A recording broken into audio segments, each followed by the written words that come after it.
Today I'm with, let me introduce, I'm going to say what he's known as Tim Macartney, but also Matt. Greetings, Matt. Welcome to Simon on the Sofa. Thank you, Simon. Thank you. It's good to be here. So, Matt's like most beautiful people that trust these conversations. He's a man that's been on a mission. And if you've been looking at the event page that I created this week on Facebook, you will see I've been putting up a number of just diverse different conversations where Matt's really touring the globe in a number of different ways, sharing so many beautiful stories. And he's known as a storyteller, a poet. If you've seen his, he's an author. If you've seen his TED Talk, which is one that really inspired me when I first saw it, and when it was like a call out to all the warriors of love, it was a call out to the poets, the doers, the action makers. It was one of those ones where you watch it and afterwards you just tingling, your hair's on end, and you're like, yes. And then I watched another one at the Beat of Change, and the same again. I watched it and I was like, wow, this man's. Just his voice is just permeating every cell of my body. I'm going to watch a bit more, and now I've got the great pleasure of sitting and having a conversation. So, so with that in mind, Matt, I think I'd love to say to you, maybe to kick us off, is just could you share with the viewers who maybe haven't seen you, haven't been inspired by you, what's your why? I'm just going to ask you that at the moment. What's your why? Why? What comes up when I say that to you at the moment? Okay. You know, Simon, I don't know how, I know how it is for me, but I have discovered over the time that I've lived, if you like, what it is that I love. And I reckon that when you know what it is that you love, then everything else flows from that place. Because what would we do with the time that we have if it wasn't to stand for and by and with that which we love?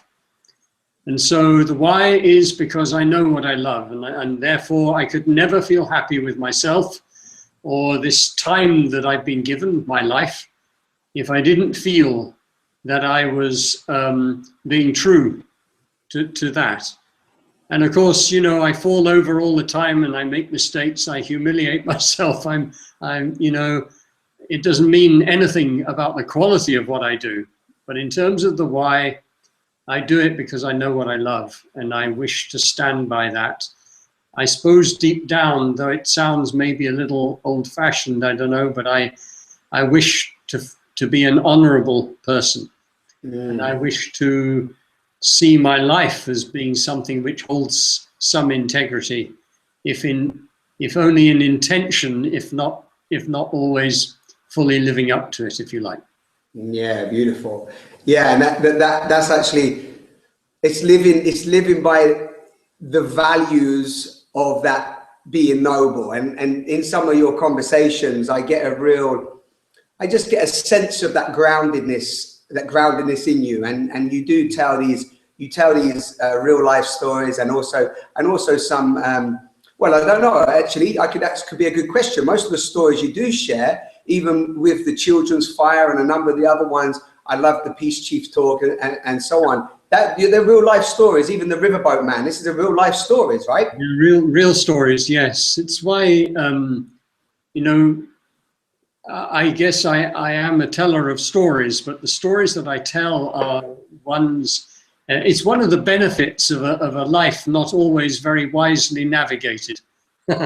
Is that I've got into a lot of scrapes, and also many beautiful and wonderful things have happened, and it gives me an enormous reservoir of stories, which I suppose many people can relate to, because some part of them they see themselves in. Yeah, totally. Yeah.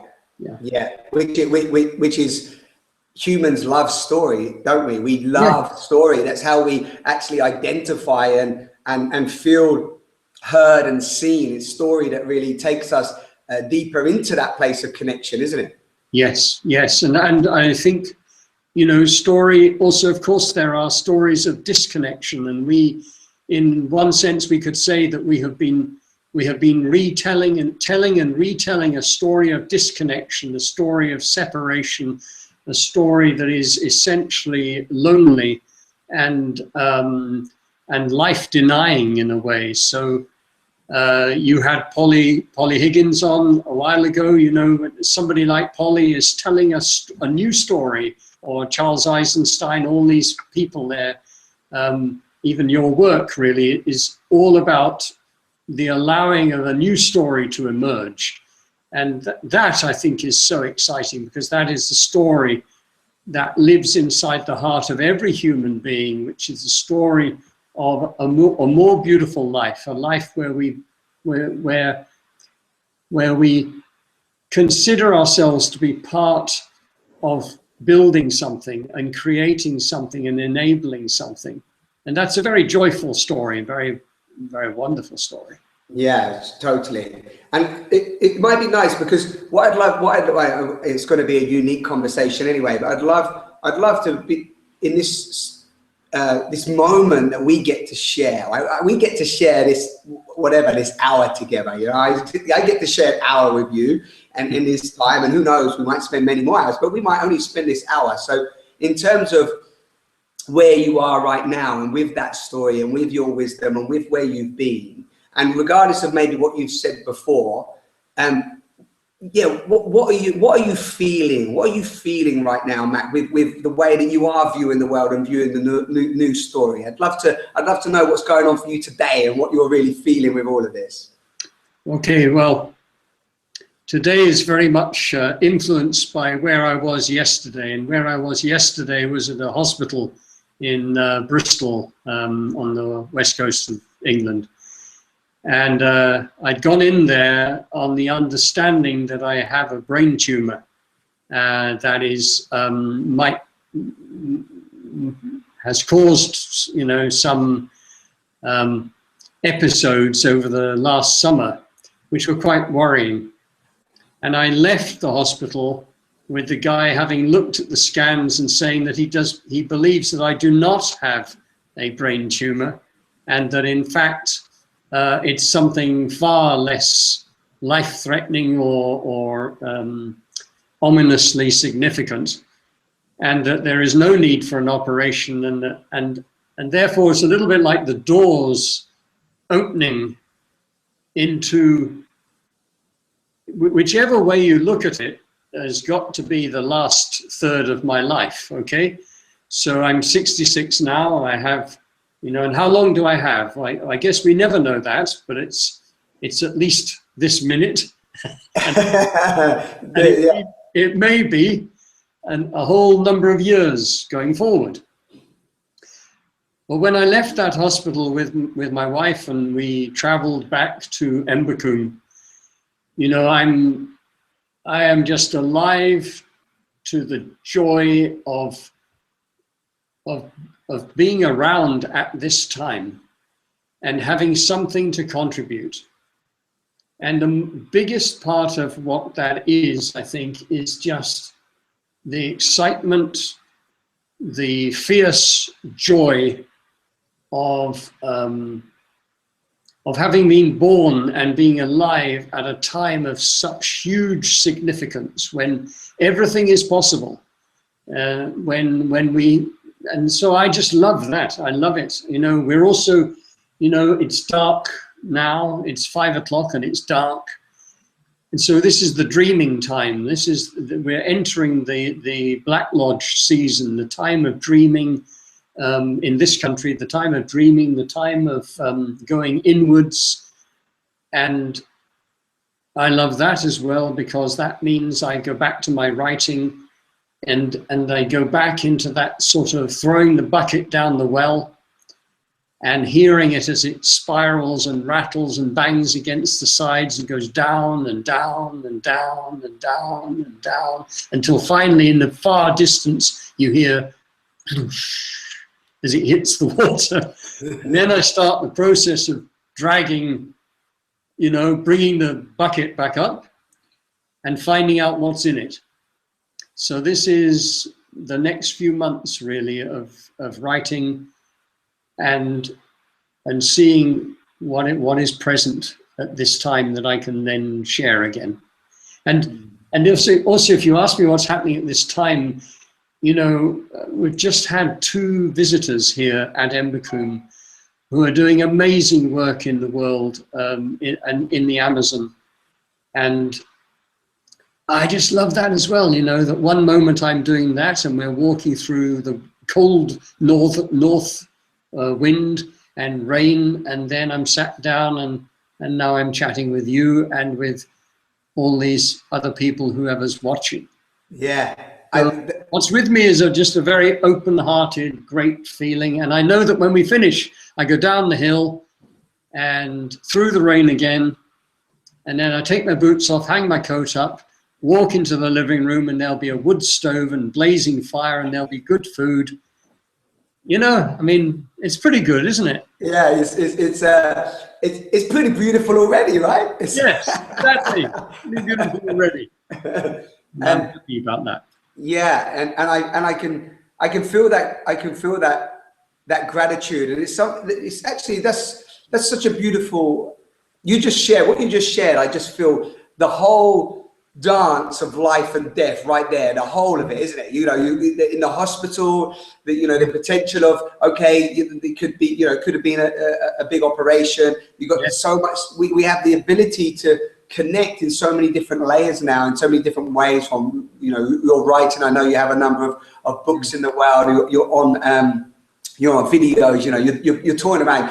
I know Polly Higgins described you as, you're dedicated to Earth's justice. Was something that I heard somebody. I think it was Polly that had written that for you. And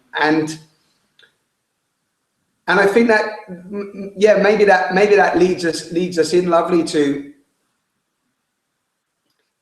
Well, I'd love to hear a little bit about what you feel about death. Actually, that would be lovely. But maybe before we dance into death, if we find our way there, because I'd love to hear your insights on the way that you embrace death.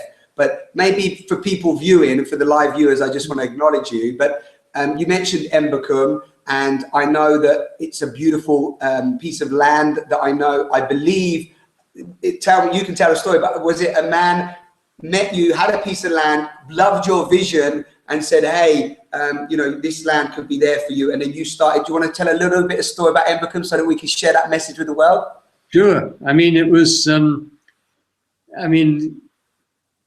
condensing it a lot, I was the gardener in a leadership development center. I was growing vegetables for the bistro, and executives from different corporations came and had their leadership programs. And I was living in the garden. And then I asked the boss of the company if I could go and watch some of our training, whatever it was that we were doing with these corporate executives. I was intrigued. And he said yes, and I accompanied this group on this afternoon's leadership exercise, and that day a fight broke out between 2 of these executives. And I was watching, as I'm the gardener, and I'm just watching, and I'd made a promise to remain silent because my manager didn't want the gardener chipping in with advice, to random advice about leadership and life, So now this fight is unfolding, and I'm watching it, and I'm feeling rather confused and wondering, if this is normal, and then eventually deciding to break my promise and step in. So overnight, I became a leadership development consultant. 3 years later, I was the head of consultancy in the same unit, in the same company. And then I started my own business in the UK, and then later in Russia and Poland. Well, out of all of that, there was I got an assignment from this one company, and they said, we believe that we have the secret of a huge commercial success. When the day comes that we create that commercial success, we would like to be able to put our hand on our heart and say we did it with our values intact, that we did it in a good way, with integrity. So they asked me if I, and together with my company, if we would work with them to help make that come true. They would look after the money-making bit, if we would help them in deepening the values. So we did that, and 5 years later, they sold the company to Warren Buffett, and they made a fortune. The two owners then come to me and they say, Mac, we are wealthier than we ever dreamed possible. But we feel lost because it was so exciting, the hunt to create this wealth. But to be honest, we are already probably doing everything that a wealthy person would do. Right. So now what do we do? You know, because there is a limit to what you can do with lots of money, you know? I mean, so I took, for the first time ever, I told them about my other life, which is this mentorship that I received from these Native Americans, and I offered to take them on a journey. So we went to Snowdonia in North Wales in Britain, and I took them on a journey that was an inquiry into connection, into relationship, into what makes a fulfilling life. And it was after that one of them said, turned around to me and just said, Mac, what's your dream? And I described this valley where we would seek to learn again what it means to be human. And he said, what do you need? I said, land. And he pulled out his checkbook and he wrote the check that bought 50 acres of Devon and handed it to me and said, well, now you can live it. Wow. And that's how this place came about. Wow. And is that, what a beautiful story. And is that man still around? Or? He's still around. Yes. Yeah. He was the chair of our, because we created a charitable trust into which we put the land, and he was the chair of the trustees for many years. He resigned about a year ago, but he's still a friend. I still see him from time to time, and he's still interested and involved with Embercombe. Wonderful. And Embercombe now, yeah, rather than me try to guess, I've watched a few videos, but tell me, because I know that it's doing some great stuff with youth and education. Yeah, tell us a bit of what's happening in Embercombe now. Yeah, well, the whole place it's like a, I think Embercombe is an invitation.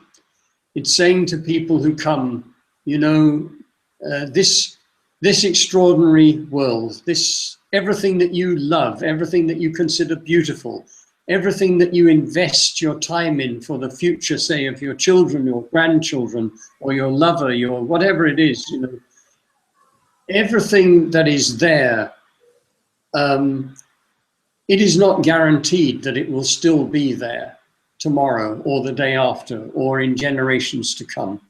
So if this is close to your heart, what will you do, whoever you are, to somehow add your piece to the palette, to the picture that will enable this more beautiful future to come about? So I think our original purpose statement was to touch hearts, stimulate minds, and inspire committed action for a truly sustainable world, or what we call the world of our longing. So that's what the place is. And then you get parents with tiny children coming, inquiring about what parenting really, truly is, and what good parenting is, and how difficult it is not to repeat in our parenting whatever was done to us, or to make our parenting a reaction to what was done to us. But, you know, then the children come and you know, hopefully they get muddy and they make fires and they do things which they shouldn't, and, you know, and they go a little bit wild and feral and touch life again. And then the teenagers, you know, we try and tilt their eyes to the horizon and invite them to imagine what a life of true adventure might be if they could find that courageous beating heart of them inside themselves, and the choices that they make, that taken collectively will be the world that we will have in a few decades' time. And then we get the people coming from businesses and organizations, and we say, why can't business be a force for positive good in the world? You know, we get the thinkers, you know, what kind of economy could it be? that would allow us to live in this just, peaceful, and sustainable world. We do our very best not to define people in terms of the good people and the bad people, you know, the valuable people and the people of no value. And Right. we assert, I suppose, that there is a place for every single one of us, and that the circle is not complete without every one of us taking our place in that circle. And lastly, I mean, you know, then our older people are people who in our society, we tend now to push them to the outer edges. You know, they're boring, they're tedious, they're sort of, they're not part of our brave new world that we have. Yeah, they're over the hill. That's it. So we try to invite them back to the center and say, you know, many years ago we lost our elders. In losing our elders, we lost this great repository of wisdom. But you know, you don't just get wise because you've got old. In fact, there's nothing more embarrassing than a you know, sort of a person that's had a lifetime of experience and is still as you know, as childish like as they were when they were little. I think it's somewhere in Shakespeare we have this line, "Thou shouldst not have grown old before thou hadst grown wise." I think the fool was King Lear. And so we're saying to the elders, the older people, you know, you too have to step up. You too have to take your place. You are invited to listen to the younger people, support them, but never to imagine that somehow you're not involved, because you are involved, you know, and you're needed. Yeah. So all of this is part of our place, and I suppose at the heart of it is connection to nature, connection to the seasons, reconnection to the memory of histories that we have forgotten. So here in Britain, there is almost no knowledge of our history that is ever taught that goes before the Roman occupation. But before that, and around that time, we were a tribal people. You know, the doorways of our roundhouses used to face east and southeast, just like the teepees of the North American, for the Native American Indians on the prairies, their teepee doorways faced east. We were a people who knew and understood the world in a spiritual sense, you know.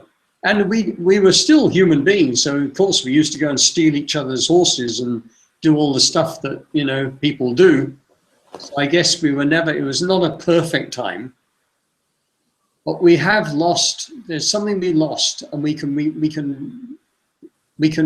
remember it and bring it back, and that is part of this new story, this coming home to ourselves. Yes, and yeah, before I dive into some of that, do people stay there? It's like is it self-sufficient, sustainable space, or is it more that people come for long stays or weekends? How does that work, Mac? Yeah, we have. I mean, we have. I guess there must be at any one time there'd be about 30 people staying here. Most of those would be volunteers who are here for a shorter or longer period of time. And there's a small core who live here over a period of years. But you don't have to go away from Embercombe too long, and you come back and you would find that 2/3 of the people who you knew have changed. And that's how we imagined it, you know, because we did not, I mean, it's not to say that it's not a good thing, it's just not what Embercombe is. We didn't want to create a beautiful community where people would come and live for a long time because I suppose because it was conceived and created with the idea of initiating and catalyzing change that would ramify out through our society and hopefully outside of Britain in all different parts of the world. Right. So more like a base where you come, plug in, Yes. reconnect to that which is real within you, and connect to nature and just meet people, feel great. And then, like you say, take that out like a beautiful balm of seeds into the whole, into the whole world. That's exactly it, Simon. And now there's one danger with that. If you like, somebody comes running towards Embercombe,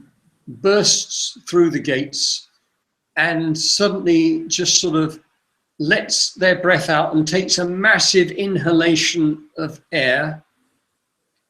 Let's say that takes 2 or 3 days, and then they leave again, holding their breath for the next 6 months before they come rushing back. Right. So this is not working, Yeah. So we say, no, you need to become the didgeridoo player.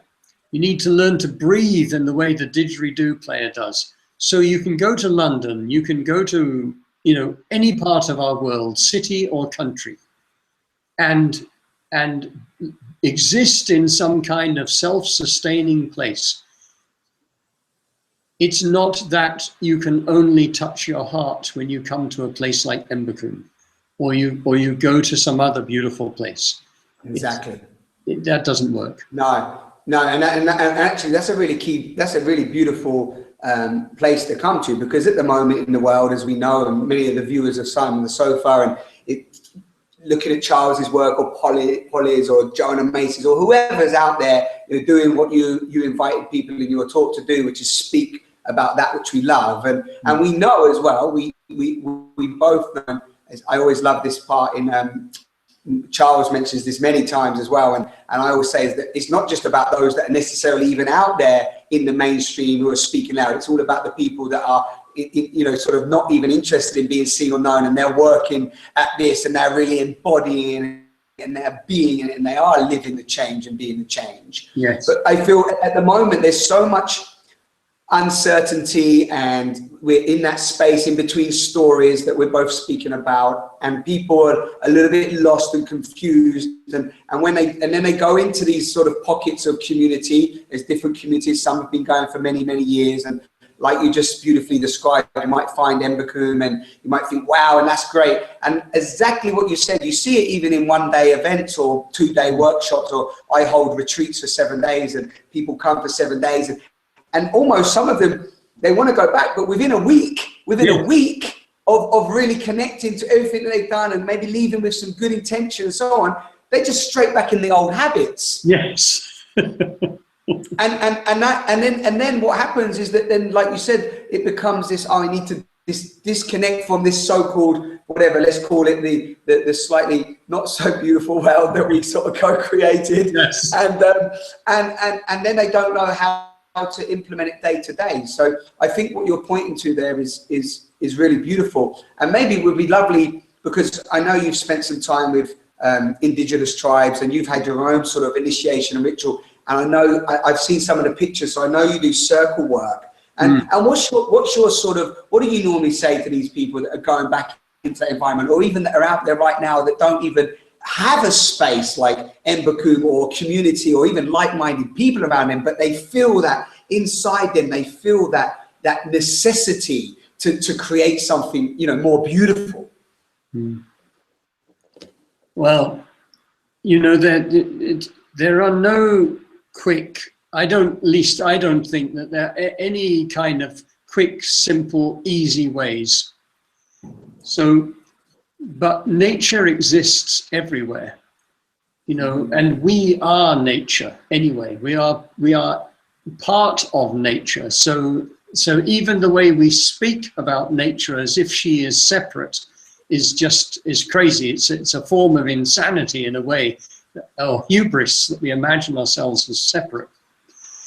So even in the city, in fact, actually throughout the city, there are, nature is there. The rivers are flowing underneath London, they can't be seen, many of them, but they are there and they are still flowing. The trees are still there. The little gardens are still there. These are all shrines in a way. And the people, it distresses me, the story, when we get, somebody will say, or I live in London, or I live in some city, as if it is a horrible thing. But you know, when I go to London, I'm amazed at the kindness that I witness, at the small acts of generosity that I see, of the funniness and the humour that is exercised effortlessly by the cab drivers and the bus and the people. And of course, occasionally we see things which are not so lovely, but we get those everywhere. They happen in our local village and in every single place. A sunny day, you know, and sitting there drinking your coffee in the cafe, and the people who are around. So I feel that it's something about letting go of this, of the idea of one place being better than somewhere else, relaxing into, this is the experience of my life, and within every second and every moment, there is the opportunity for me to you use that word, to co-create something of magic and wonder. And that is always present, that is never absent. So when I mentioned earlier this, my hospital visit, it was earlier this summer, I was told that I couldn't drive for the next year. Probably in a year's time, I will be able to. So to begin with, that's an irritation, and that's a hassle, and that comes into conflict with my plans, you know. But as a result, I spent hundreds of cab journeys sitting with a taxi driver. And in those conversations, I've met, you know, I've met Dave, and I've met Susan, and I've met Mohammed, and we've had all these wonderful conversations. And many times, because of that, I have seen and learnt things which I've been able to carry into my talks and all the rest of it. Yeah. The people that I've stood next to in trains, trains that have been late, and because of that, conversations have struck up. So I just feel like it's the eyes we see through. If we've tuned them to see what is ugly, what is upsetting, if we've tuned them to somehow only see all the things which hurt us, but if we reset them to say, no, I will not turn away from those painful things, but I also must acknowledge all of that which speaks to me of life, of community, of shared interests, of inquisitiveness about what your life, not just my life, and how our lives can touch each other. A gentleness, I don't know, just I think anyway, we experience an expansiveness that isn't everything, but it at least is the beginning part of that journey, which perhaps takes us deeper and deeper to a place where we don't need to go rushing off to an Embercombe or to our next retreat. Yeah, and it's stages, and as you were speaking, what's coming up for me, as you was talking about London, I lived there for a number of years, and I was visualizing the tubes, and I was visualizing just the hustle and bustle of London, and it really is, and I know this might be a message that maybe a lot of people are hearing, and it's neither spiritual this or spiritual that, but it really is how you are within, really is how you interact without. Because I too have had beautiful experiences everywhere I go, and I'm sure you do, and this isn't separating us from anybody else, but I also know from listening to you of how you do view some of the ways you do view reality and the way that you interact and engage. So that conversation that you're having, or that, like, you don't see, I'm speaking for you, but I know that I view life place. You don't see missing the bus or missing the train, or being told you might not have a year to drive, or even being told maybe that you could be close to your death. You're not seeing it as like all of a sudden it's the end, it's over, it's dark, it's crap, life's so bad, oh woe is me, I'm a victim. You're going, wow, life is magic, what's the opportunity? Yes, you know, even Day before yesterday, somebody said to me, "What time is your train?" I said, "I've no idea. I haven't. I'll just turn up at the station. I'm sure a train will come along at some point." And he said, "Oh no, don't worry." He said, "I'll look it up on the internet." I said, "No, I'm not worried. I'm very happy. Just drop me at the station." And he said, "No, it won't take any time." And then he came back to me with a whole list of all the train times. And I was thinking, no, this is stressing me out, because I'm going to try and think about which train do I want to catch and how much time is there. But I was so happy before. Just drop me off at the train station. And if I find out I've got an hour and a half, I'll take an hour and a half. And, you know, things will happen and I can do stuff. And eventually I will get home. Yeah. And I think, I mean, I'm not saying that I can always manage that. You know, there are times where this is not true for me, but in general, I think it's an approach to life that works, I think, isn't it? Today it's raining. Okay, so something else is possible. And most things hold some kind of opportunity that can be, perhaps everything, I don't know, but which well, perhaps it is everything, because even when these tragic, awful things happen, as has happened recently on the news and all of these appalling things, always there is then the opportunity for somehow coming together, for moving past what held us separate and finding our sisterhood and brotherhood again and our humanity. So it feels it's not just a sort of a theory or a sort of, I don't know, it's practical. It works, I think. Yeah. It works. And it's that accepting, it really is maybe the new language of humanity, the way that we're coming into that story of interbeing and connection, is that really it is accepting what is. It feels like for me, Mac, that as a man that grew up in, what was I, 77, so 77, you know, coming to the 80s, and I've come through here and I've had my own shift in awareness from, you know, a world that is really driven from what I call, I use the same term as Eckhart Tolle, but almost like the emotional pain bodies and the shadow and that space where we really haven't massively integrated our shadow. So we're living from that place of separation, anger, aggression, violence, you know, war, scarcity. There's not enough for me. I need to claim whatever I can. You know, I was a criminal and a thief, and I ended up in, as the viewers know,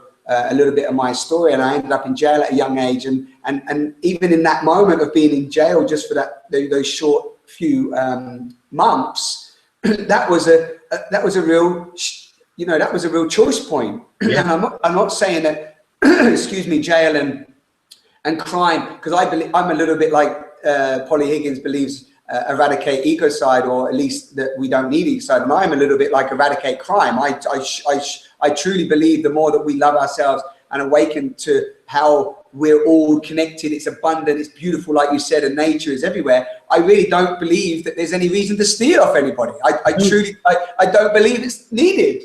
Yes. So within that, as you're talking, I really just feel there is a calling. If anything, the message is that as you embrace the wonder of life, if you really deeply are grateful for this magnificent spectacle, this magnificent display of, you know, you're almost not needing all of that stress that we just spoke about. You're not needing all of this angst and anxiety and competitiveness and comparison. I don't know what comes up for you. Yeah, no, absolutely the same. And I mean, I danced pretty close to a dangerous world at one time in my life, and, you know, ended up with a gun, you know, pointing at me and all kinds of crazy stuff happening. And I knew in that moment, you know, my honest response to this very dangerous situation, I knew that one part of me loved it. And it actually was really exciting, and I felt very alive. But that was a commentary on my life at that time, is that I needed a gun to be pointed at me to feel alive. you know, and the realization that you know, I can choose to stay in this place, and probably I'll go to prison, and I may get hurt, or I could seek sort of aliveness in some different way. And fortunately, at that point, I made that choice, and I began to step away. But I did need a life of adventure. You know, I wanted. I would never have felt happy with a safe life where I'm closeted in some safe little living room with a safe little house and a safe little wife and a safe little car and a safe little pension. You know, and then I know I would have blown my brains out, sort of thing, because that would have been, you know, it would have killed me. Yeah, metaphorically, you would have had the gun in your face again. Yes, exactly. So I knew that everything that made me feel alive, that brought me joy and happiness, if you like, was walking into unknown and turning to face the adventures that life offers. And that mostly we become sad and we become depressed and we become lonely when we decline the invitation to live. So there's, in one of the poems that I love, and I can't remember which, but it says to live while we are alive. You know, I want to do that. And I think it's helpful, particularly as you get older, because it's you're less likely, or at least you can slow down the process of becoming tedious, you know, because you're engaged with life and you're walking into it and loving it. Yeah, right. And loving, like it's beautiful what you share, and loving life, and I suppose somebody said recently to me, Mac, obviously, you know, there's this talk of spiritual awakening and all of humanity hitting a tipping point, and then everybody all of a sudden just becoming awake. And then this guy said, hey, that's not going to happen anytime soon. You know, we've got 7 billion people on the planet, and some of them are not even, you know, destined in their own ways to potentially, you know, want to shift their awareness or consciousness. And some people, he was talking about, some people are just, they will live, as we've seen already, will live their whole life, so you could say, in a space of separation and darkness. That's what we're seeing. I think what I'd like to, I'm ever the optimist, but I feel what I like to point to, Mac, is that, however, like if we go back 40 years, 50, well, we go back 40 years, you were still in 26, still active young 20-year-old. And we didn't have the internet and all that, and we didn't have this awareness. And now we're open with so much different information daily, and it's coming at us. And we have so many different theories, ideas, concepts of you know, of what the way that we can co-create reality, the way that we can come together and sort of, I suppose, be conduits for evolution, if you will. Yeah. And I suppose, is it a case? And I'd love to hear what your feelings are on this. Is that we're not saying out with the darkness and it doesn't, you know, out with the wars. We've got more wars now than ever before on the planet. We've got ecocides going crazy. I mean, if you're an activist or you're anybody out there that's really in the thick of it and digesting the news and so on, I mean, it's pretty drab for people, right? It's pretty like again, we've moved the 2012 apocalypse to sort of the 2045 apocalypse now, with the fish being died out by 2045 and the coral reef dying out, and you've got all this sort of environmental collapse, the monetary collapse and so on. So I'd just love to hear a few of your views of how, you know, humanity can just connect to that space of love, and then that infinite possibilities unfold. But you obviously get this. You go and speak to corporations and people that are really in the thick of it. So I'd love to hear a few of your views, and for the viewers on that sort of side of where we are right now. Yeah, you know, I don't describe myself as a pessimist or optimist. You know, to be honest, you know, I have no idea how this story is going to play out. If I look at the evidence in front of me, then I might be inclined to think that this this threshold that we're trying to cross at this time is too high, too big, you know, and that we probably won't make it, and it's going to be messy, you know. But and then if I listen to somebody with a very clever person with a great theory about how all this is great and it's all going to work out, then I understand, and that's lovely, and that's another story. And I still don't know. So what I do know is, I suppose, is that I don't really myself relate to an idea of a utopia that we're going to move into. I know that in me there is the capacity for violence, there is the capacity for loving, there is the capacity for all dimensions of humanness are within me. The peace that I have, which I think is extremely a gift given by creation that is important, is that I have the gift of choice. I can choose what I wish to bring forward and what I wish to develop. And, you know, I do not wish to speak unkindly of other people. When I catch myself doing it, I'm embarrassed with myself. And I remind myself about that. And so I seek not to do that. So I know I have the choice of how I live this life. So I say to myself, you know, somebody said to me once, do you honestly believe that this hokey little project called Embercombe in Devon is going to make any difference to anything? And clearly they didn't think it was, in the manner in which they said it. I said, you know, I have no idea. I don't know. But all I know is that I have the choice about how I use the time that I have and the gifts that I have. And I have the choice of developing those gifts as greatly as I can. That will be in part constrained by the degree of courage that I bring to that, and by various other limits that I have. But in the end, if I feel that I have done everything I can to live this life fully, generously, and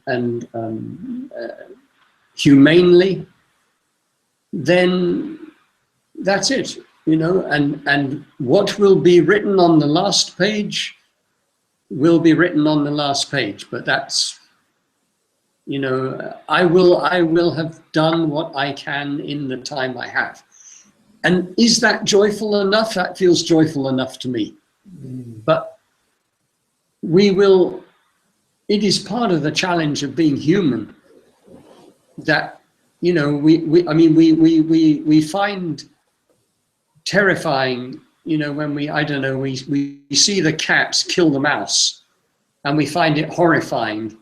And at the same time, as a species, we kill other creatures by the billions every day. You know, we in the most civilized of countries, we exhibit sociopathic and pathological behaviors, you know, which are bordering on insanity, you know. So we are all these things, you know, we are everything, and in that sense. And then there's this piece, I think, of choice. So that's really a little bit how I see it. I just feel we have to make choices about what matters to us. And actually, what is written on that last page will be the collective choices that we've made, the degree to which we've turned and looked ourselves in the mirror and acknowledged the ferocious, frightening, dangerous beings that we are, as much as the beautiful, you know, graced, benevolent, joyful aspect of who we are. When those two come together, then maybe we have a chance. I mean, I think it was somebody asked Carl Jung, what do you what do you think about the future? You know, do you think we're going to make it? You know, and he said it depends on the number of people who choose to look within. Right. You know? Yeah. I think this is our story. This is our challenge. Yeah, and it's not a new challenge. No. It's not a new challenge. In fact, it's a continual part of the story of making that choice and seeing, and like you beautifully described, seeing where the collective go. And actually within that, it's all, I get a sense as well from you that there is that energy of it's, and I don't mean this like, it's not about not caring from that almost disrespectful, inconsiderate place. It's like it's a letting go of even where we may or may not be going and what's going to happen, because ultimately we know there's violence. Like you said, it's in us all. You've felt it, you've been there, and even, you know, it's an energy that's very desirable, right? It's addictive. It's like that pain and suffering, and you see it in the films, you see it everywhere. I mean, people long for it. They get so quickly addicted to drama and suffering. It's insane, isn't it? It's like it's contagious. Yes. Yes. So I feel that one lovely thing is, again, the more that we poets, doers, storytellers, at least share that there is choice. I find sometimes, Mac, the people I meet in the events and workshops I do, often they've felt that they don't have choice anymore. That's right. Yeah. Have you come across this in corporations and other people? Yes. Yes. Well, everywhere. Yes. I meet people who feel that they feel victims to what has been created around them. They believe that they have no power. They actually, truthfully, if you can get them to answer this truthfully, have a very low opinion of themselves. Right. And all of these things coalesce to create this rather fearful, frightened, and therefore sometimes angry and violent, or always seeking to put the blame somewhere. They are simply mechanisms that we use to defend against our anxieties. And that is so damaging and hurtful to the conversations that could make things so much better. Right. So we take France and Paris now, and indeed our own country and everything. If a community of people are left abandoned and somehow, you know, sort of, if we don't bring those people from whatever fringes into the center and let them come and stand by the fire and feel included and loved and all of that, then they will get angry, they will get upset, you know. And young people, you know, it's like the whole story of young people from some of our communities, you know, traveling to Syria to join ISIS and things of this kind. Young people, these are I mean, my view, this is not to diminish the horror of what sometimes they are then perpetrating, but that young person, in my view, is a young person so starved of a different dream, a dream that says that they could participate in something truly beautiful, that they end up hanging on to a death story. Right. Because that somehow, in that, they can feel a sense of belonging. Right. Right.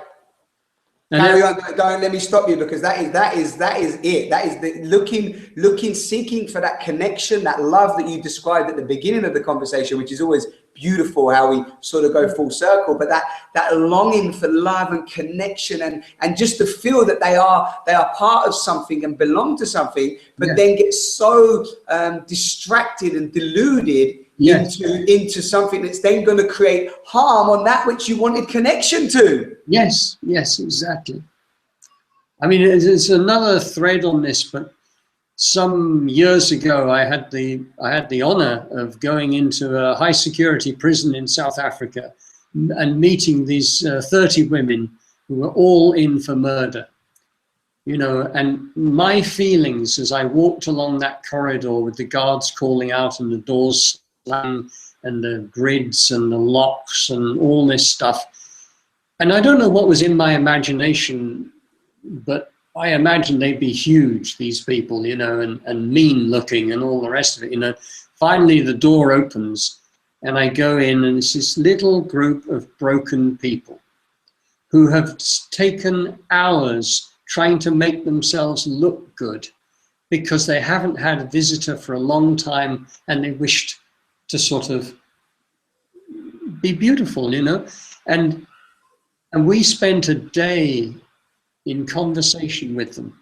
And almost they were in for between 20 and 30 years each, something like that. Yeah, life. Yes. Every conversation, somewhere in it, was a person who had just been beaten so many times that night they decided they'd wait till he went to sleep, and then they would have their awful justice. Right. Stories of such terrible things that have been done to them, that in the end they abdicated, you know, and just imagined that they might be able to assuage their pain through inflicting it to the other. And our response to lock them up, you know, for 20, 30 years. Right. Now, it's not to say, I'm sure that they were, well, I walked away thinking, I don't think these people are blameless, but they are no more to blame than me. If I had been brought up and if I had experienced the same situation they had experienced, do I know that I would have behaved any differently? And I think the answer is I don't. Right.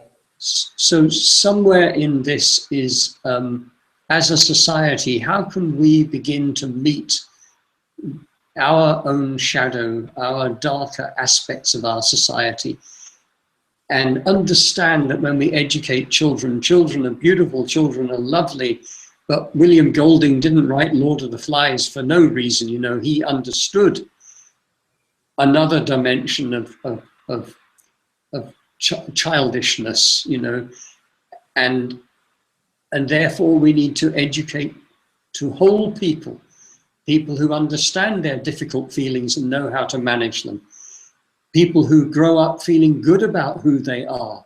Anybody that grows up feeling bad about who they are is going to, in the end, seek some kind of revenge, seek some kind of way of some kind of substitute self-respect. Right. It doesn't seem as if even now we have really understood this. So.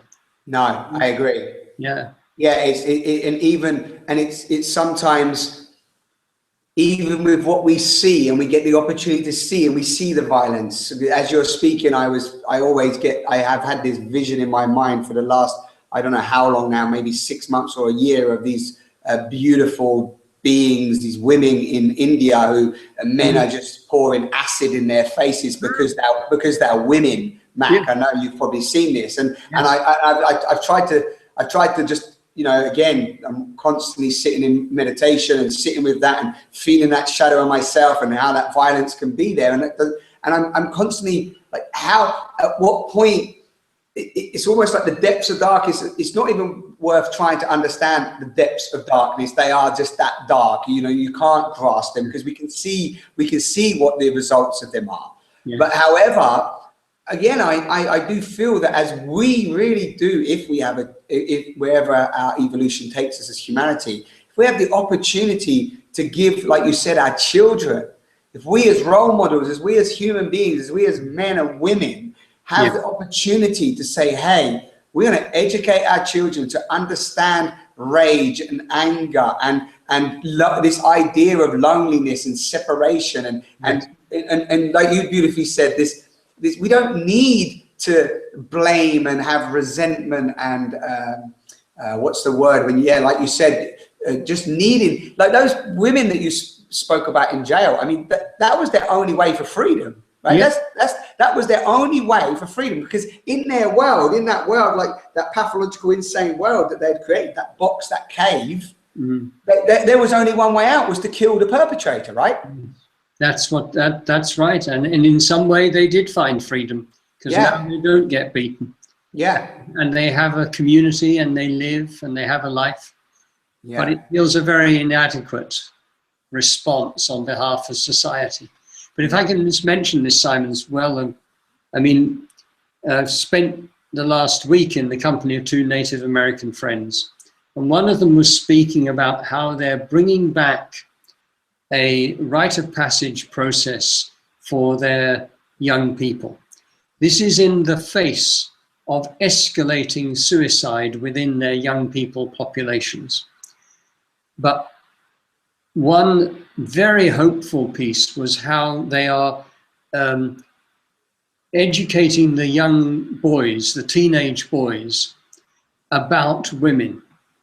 And these teenage boys, over a several year period of time, are being taught and taken through sort of rites of passage, if you like. And one piece of this was that as a group of teenage boys, they make out of soil, out of earth, the form, the female form, the form of a woman. And as they make this female form, and they do it to great detail, naked form, they are taught about every part of that female body, and it is done over time with reverence, in beauty, and their teenage silliness is met. It's not judged. They're taken through it, but all the time underneath is the sacredness of the female, of the woman, and the teenage girls watch as the boys make the form, and they hear the boys speak, and the boys, after they've been through this process a certain period of time, really begin to see and understand and come into a fluency around knowing that they have a job, a task to do, which is to stand for the feminine and to seek that both in themselves, of course, but in relationship to their female counterparts. And it's just, it's you know, beautiful. Why don't we do this everywhere? You know, why? And we can though, Mac. And I feel that this is a great message of to sort of close. I know that we have an hour and you have to leave, so we're gonna sort of wrap up here. But it's such a beautiful place to bring it all round to. I don't know if you feel the same, but I feel that we got to the youth, we got to the education, but the reason, the result, the cause and effect of our sheer separation is that when we, you know, especially men got definitely lost in their ability to connect to themselves and their masculine femininity and connect to their sexuality. And so much of the dysfunction in the world is, I speak about this a lot, Mac, and maybe, you know, another time we could talk maybe deeper on this, because I think it's very, very important, the sexuality and the way that I was just reading today how men are still, I can't remember the percentage of it, but are so addicted to masturbation and pornography, and that this is their way of understanding their expression of who they are as men. And there's this constant separation and forgetfulness of even the, like, I love the word you use, reverence, sacredness, and honoring of the life givers, of women, of life. That life doesn't continue as our human species without that honoring of the woman and that within ourselves. Yes, and in that is the honoring of our earth, of our forests, of our streams, of everything. And in that, I think also the young man, the emerging young man, begins to stand taller and has his own dignity and his own sense of it's this standing for what you love, you know. And so there's a peacefulness that enters all of this then. And that's where ceremony comes in as well, I think, because if we could find our ceremonies again, there is a place to dance the 3-4 days with no food or water, and the drums going and the howling to the night sky, and you can feel the warrior of you, but it's channeled into this great song to the sky instead of, you know, violence. Yeah, in some stupid mind. Yeah. Yeah. Yeah, I love that. I love that. Let's sing into the sky and use that force, isn't it? It's such, like, imagine this. I know this blows my mind, but the life force that we have within us, the creative force, it's like to then just to like diminish that and just use it for sheer futile unconscious abuse is, for me, it's just insane. It's insane. Yes. Yeah. Wow, Mac, what can I say? What can I say? Beautiful man. You are a beautiful man. Thank you so much. Thank you, Simon. I really appreciate having this time with you, and I hope we do at some point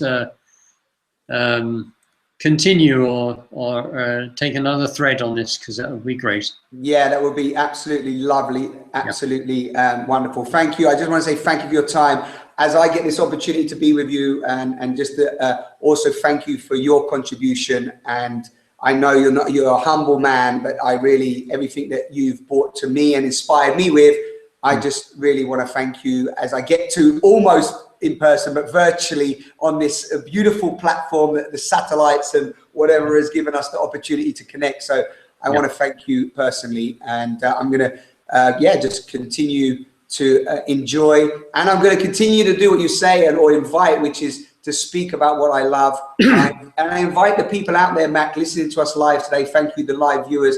Thank you to everybody that tunes in with Simon on the Sofa. But please, the simple thing, you speak for what you love, step out there, you know, be the voice, whether it's in your home, in your community, with if your parents right now, and you're just thinking about having a baby, or you're about to bring a beautiful life force into this world, just explore conscious parenting, what it means to be honoring that life force. That's really a little message I want to throw out there, because that is the next generation. That is the new evolving culture and species. Is there anything you'd like to say, Mac, goodbye to the people viewing? If not, I will say goodbye.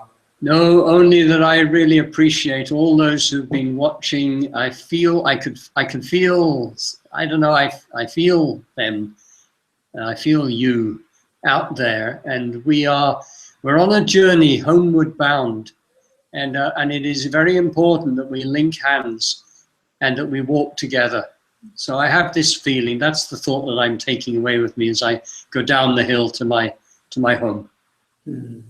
Wonderful, Mac. Thank you so much. And I'm just going to say to the beautiful, beautiful people out there, as I said at the beginning, Simon on the Sofa is been going for 5 years now. These are transparent conversations to just explore consciousness, evolve, inspire, educate, and just the invitation is always for you to start this, begin this. I just, 5 years ago, wanted to speak and just started striking up conversations with people. You might not want to film them. You might just want to have them in your community, but please start.